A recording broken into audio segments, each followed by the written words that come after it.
Sucrose is one of the example of disaccharide in which two monosaccharide subunits they combine and to form this disaccharide. Sucrose is commonly known as cane sugar. It occurs abundantly in sugar cane, sugar beet, pineapple and sorghum. It is widely used as a sweetener at homes for making sweet dishes. In plants, sucrose is also called transport disaccharide. Why? Because prepared food in plants is transported in the form of sucrose. Chemically, it is non-reactive. And how it is formed?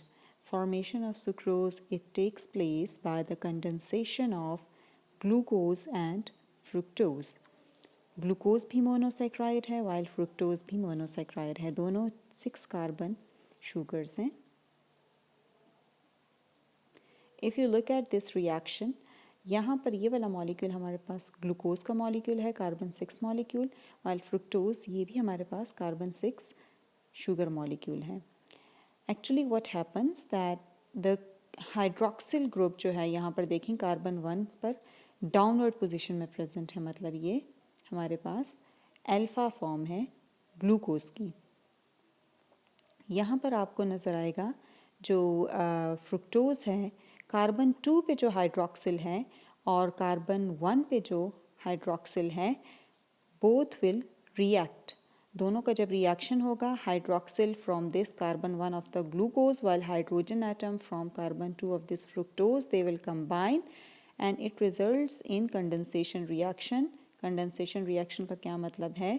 Water molecule जो है यहाँ से liberate हो जाएगा, उसकी release होगी, elimination होगी. This reaction is known as condensation reaction in which the water molecule is removed. और as a result carbon 1 of the glucose and carbon 2 of the fructose, it results in the formation of this linkage or bond known as the glycosidic bond. Overall इसको हम लोग लिखेंगे, यहाँ पर जो linkage बना है वो किस नेचर का है? This is of alpha 1 2 glycosidic linkage. Alpha हमारे पास ग्लूकोज था, 1 2 का मतलब कार्बन 1 और कार्बन 2 फ्रुक्टोज का आपस में एक बॉन्ड बना रहे हैं, ग्लाइकोसिडिक बॉन्ड. तो इस लिंकेज को ओवरऑल क्या कहेंगे? Alpha 1 2 glycosidic linkage.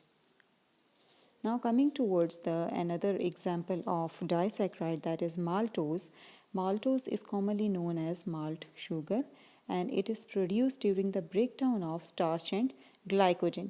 इंटरमीडिएट के तौर पर ये बनता है जब भी स्टार्च और ग्लाइकोजन का ब्रेकडाउन होता है. Maltose is generally found in germinating seeds. It is formed by the condensation of two alpha ग्लूकोजेस. जब भी दो अल्फ़ा ग्लूकोजेस आपस में रिएक्ट करते हैं, कंबाइन करते हैं और एक वाटर मॉलिक्यूल जब रिलीज़ होता है इससे, तो हमारे पास जो रिजल्टेंट डाइसैक्राइड है वो माल्टोज बनता है.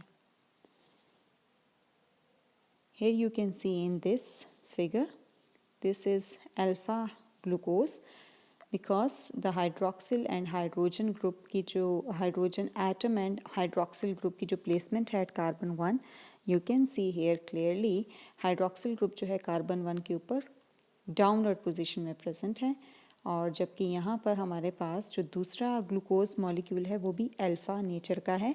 कार्बन 1 ये वाली पोजीशन, यहाँ पर भी हाइड्रोक्सिल ग्रुप जो है वो डाउनवर्ड प्रेजेंट है. In this case the bond will be form between carbon 1 and carbon 4 of the glucose molecule. ये देखिए यहाँ पर कार्बन 1 है ग्लूकोज का, इसमें हाइड्रोक्सिल ग्रुप आएगा, और जो कार्बन 4 है अनदर अल्फ़ा ग्लूकोज मॉलिक्यूल का, वहाँ से हाइड्रोजन, और it results in the elimination और release of water molecule. Condensation reaction होगा और बीच में कार्बन 1 एंड कार्बन 4 के दरमियान जो लिंकेज या बॉन्ड बनेगा that will be alpha 1 4 glycosidic linkage और glycosidic bond. Maltose, it is linked by an alpha 1,4 glycosidic bond which is formed from the alpha hydroxyl on carbon 1 of the first glucose and hydroxyl on carbon 4 of the second glucose. Now coming towards the lactose, another important example of the disaccharide, और ये ज़्यादातर जो है milk में पाया जाता है lactic acid की फॉर्म में. It is commonly known as milk sugar lactose and how it is formed. Lactose is formed by the condensation of beta galactose and beta glucose molecule. और जो linkage बनेगा या bond बनेगा that will be beta 1,4 glycosidic linkage. Here you can see beta galactose and beta glucose. यहाँ पर हमारे पास carbon 1 पे जो पोजीशन है हाइड्रोक्सिल ग्रुप की दैट इज़ अपवर्ड, मतलब ये बीटा फॉर्म है. और ग्लूकोज में देखें आप कार्बन 1 पर दिस इज़ कार्बन 1, यहाँ पर पोजीशन हाइड्रोक्सिल ग्रुप की ये यहाँ पर भी अपवर्ड है, ये भी बीटा फॉर्म है. यहाँ पर जो रिएक्शन होगा, जो बॉन्ड फॉर्मेशन होगी ग्लाइकोसिडिक लिंकेज की, that will takes place between carbon 1 of this beta galactose and carbon 4th of this beta glucose molecule. So here beta 1,4 glycosidic linkage will be formed with the result of elimination of water. Condensation reaction होगी, मतलब water molecule जो है वो liberate होगा. और जो last हमारे पास type है कार्बोहाइड्रेट की दैट इज़ पॉलीसैकराइड्स. पॉलीसैकराइड का मतलब है कि डिफरेंट यानी कि मोर देन 10 सैकराइड यूनिट्स जो हैं वो आपस में कंबाइन करेंगे और पॉलीसैकराइड बनाएंगे, या ऐसा कॉम्प्लेक्स कार्बोहाइड्रेट जिसकी अगर ब्रेक डाउन की जाए या हाइड्रोलाइज किया जाए उसको in the presence of water, it will yield और it will produce more than 10 saccharide units. Basically, it is the largest group of carbohydrates. It is further divided into two types, homopolysaccharides and heteropolysaccharides. As the name indicates, homo means same saccharide units formed by the condensation of one monosaccharide. इसमें एक ही saccharide unit, let suppose अगर glucose हैं तो हमारे पास 10 से ज़्यादा glucose के molecules मिलकर एक पॉलीसैकराइड बनाएंगे. एग्जाम्पल में इसके आ जाते हैं स्टार्च हैं, glycogen, cellulose and chitin.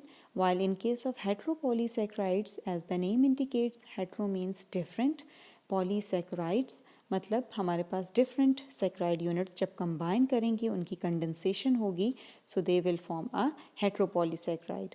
It is formed by the condensation of different kind of monosaccharides. Example includes agar, pectin and peptidoglycan. Functions इसके क्या हैं polysaccharide के? It is used as a food and energy stores. Store house के तौर पर use होता है जहाँ पर फूड या एनर्जी स्टोर होती है.